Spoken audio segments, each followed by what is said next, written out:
Hey! I'm Lone Candle. Before Trump entered office, I made two videos that both involved speculations, predictions, hopes, and fears about what may happen in a Trump presidency.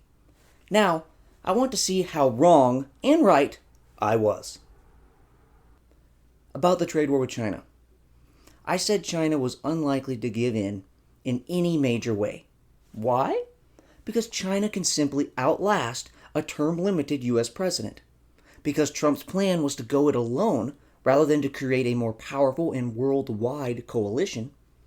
And because China wants to deter other challenges by acting strong in this trade conflict. I also said that there'd likely be a weak bullshit deal that'd be trumpeted as a great success and victory. I was quite right on this one. China did not give in, and the Phase 1 deal that came out of the trade war was pretty minimal, although stronger than just a bullshit deal. The trade war overall was incredibly costly, and what we got out of it wasn't worth it and could have been gotten other ways. Tariffs are costly to both countries. When the United States puts a tariff on goods coming from China, that hurts Americans. That means those goods are more expensive. We either have to pay more for those goods, or choose to instead buy less quality or more expensive goods that are a worse deal than the pre-tariff Chinese goods. Certain people can be benefited if they are making the goods that now look better by comparison, but their numbers are small compared to the mass of Americans that are hurt. This is effectively a tax subsidizing those businesses. Not only are we paying more for goods and services, but because more money is spent on these goods and services, we have less to spend and invest in other things. This ripples through the economy and weakens it as a whole, making almost everyone worse off. And that's before you take into account China's retaliatory tariffs. Of course, China would retaliate, and this destroys many U.S. businesses' ability to sell in the massive Chinese market. The pain this caused to many farmers has been well publicized, and the farmers' bailouts cost the rest of the country. So, the trade war was very expensive to Americans, and should be considered a terrible idea unless something major is gotten out of it. So what do we get out of it? A Phase 1 deal that doesn't appear like it will ever come to a Phase 2. In the deal, China agreed to buy more American goods for a few years. This is not what we're looking for. Agreeing to buy some more goods for a few years is in no way worth the cost of the trade war. And China isn't even fulfilling the agreement. They're buying less than they agreed to. In the deal, China does agree to make some reforms on intellectual property, which could have long-term consequences. However, this is not some great triumph because China offered to do this before the trade war began. As soon as Trump started threatening a trade war, China made an initial offering to do some stuff on intellectual property. Trump rejected this, fought a costly trade war, then gave in and just accepted the initial Chinese offering. This isn't China giving in, but the U.S. It was more costly than it needed to be because it looks like we could have gotten here without a single tariff. But still, China has agreed to make some changes. Are these a success, nevertheless? I can't say these are bullshit like I described in my expectations, but they are not the structural reforms we wanted.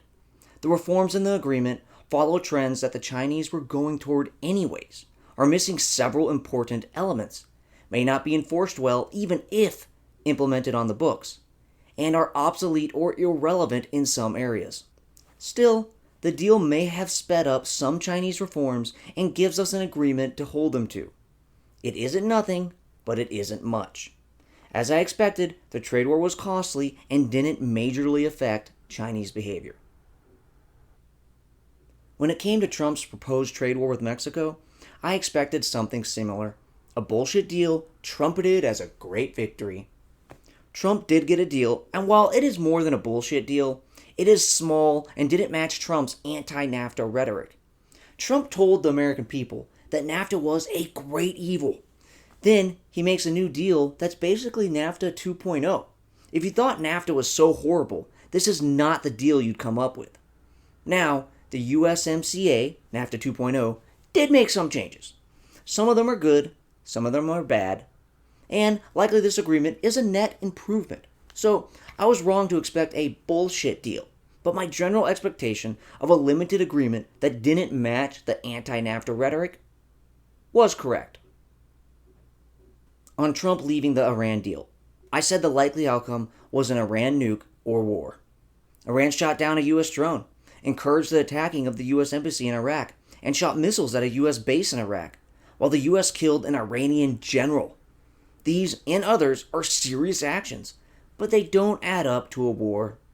Also, Iran doesn't have a nuke, but has restarted its enrichment of uranium and its development of advanced centrifuges, while also growing its nuclear fuel stockpile.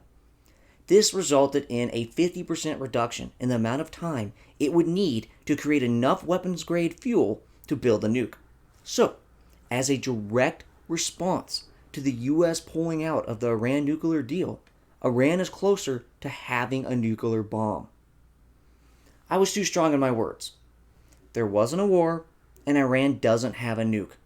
But in both cases, the results were in the direction I expected.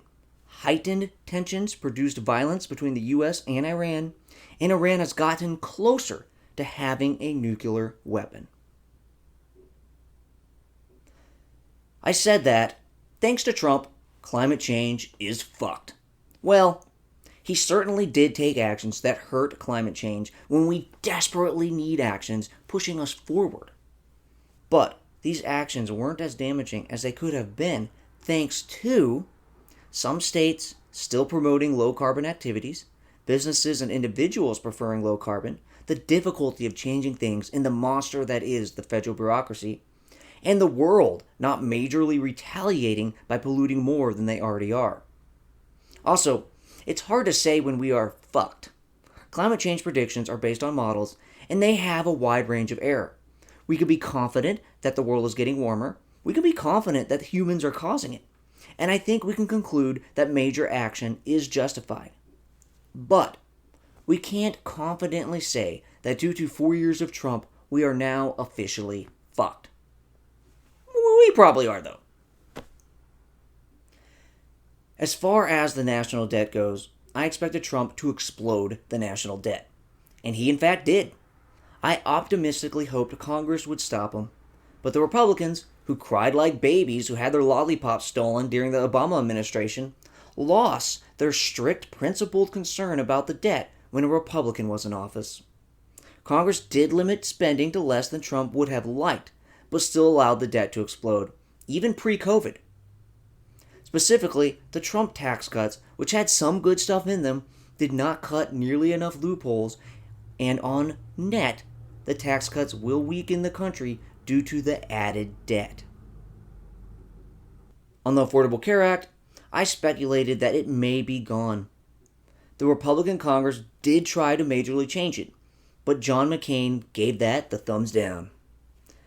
Congress and Trump did weaken it in a variety of ways, but it still exists and isn't that much weaker than it was before. So my speculation that Obamacare could be gone wasn't correct. Trump has scolded NATO members for not paying their fair share. I agree with his criticism and suggested hopefully that maybe he'll help.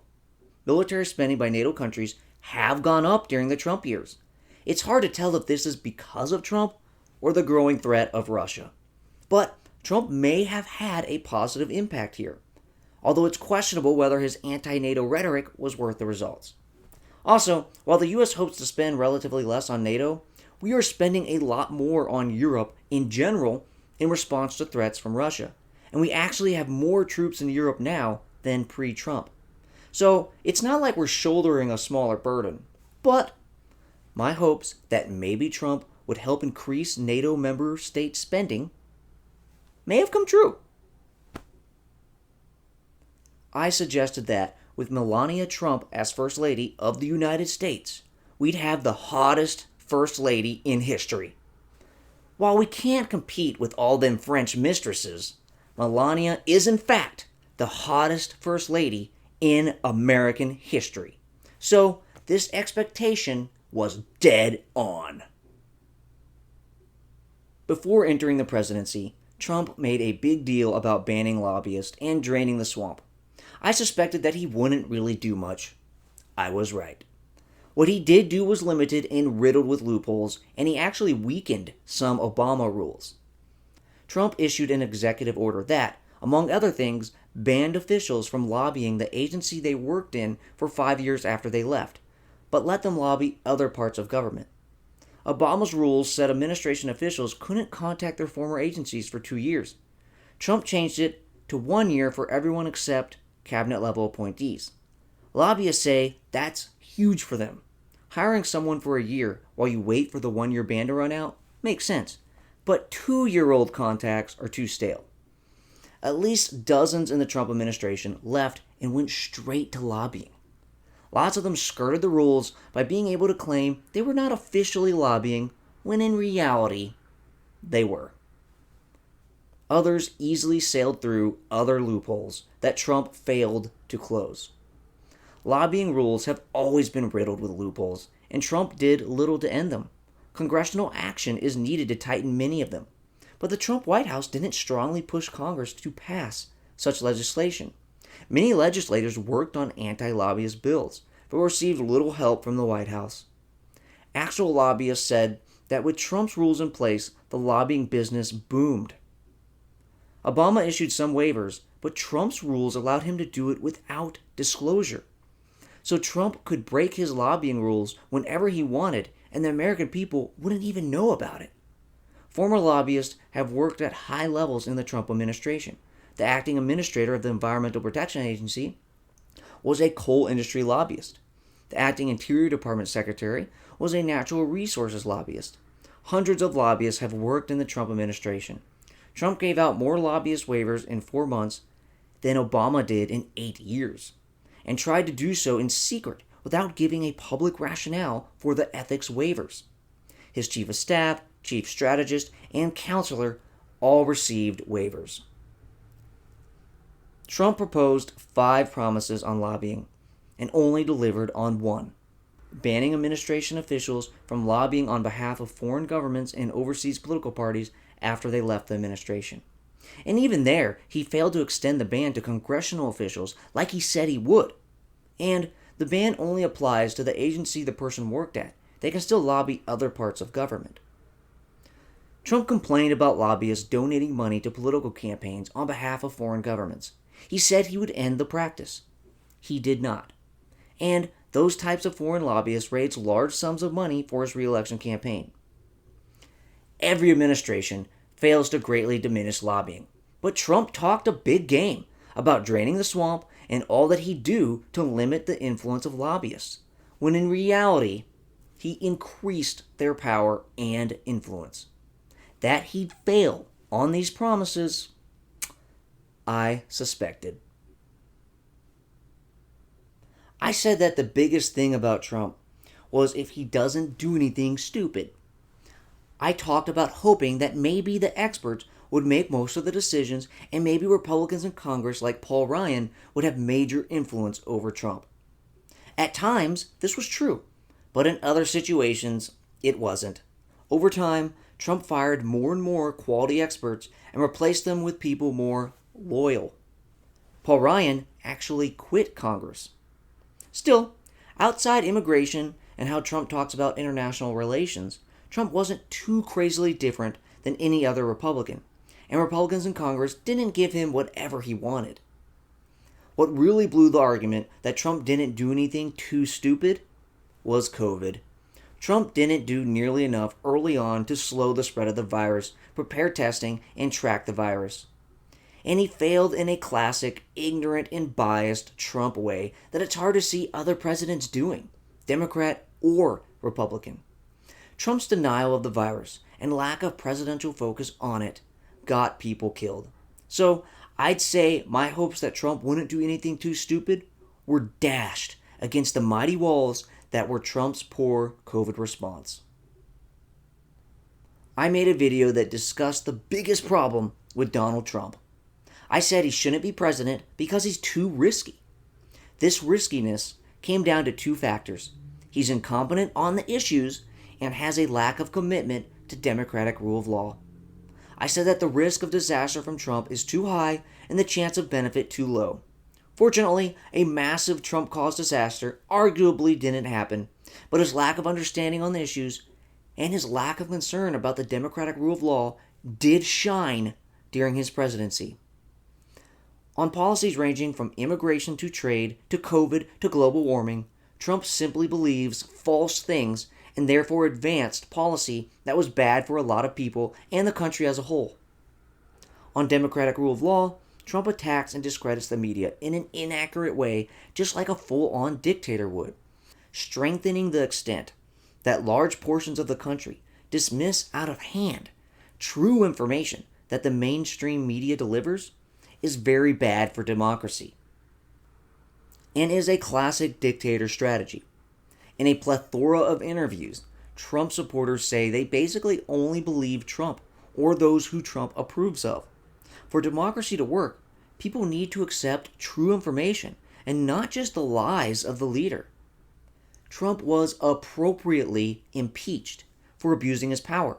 He doesn't seem to understand that the foreign leverage of U.S. power is to be used to advance the interest of the country, not to dig up false dirt about a political rival's son to increase the chance of re-election.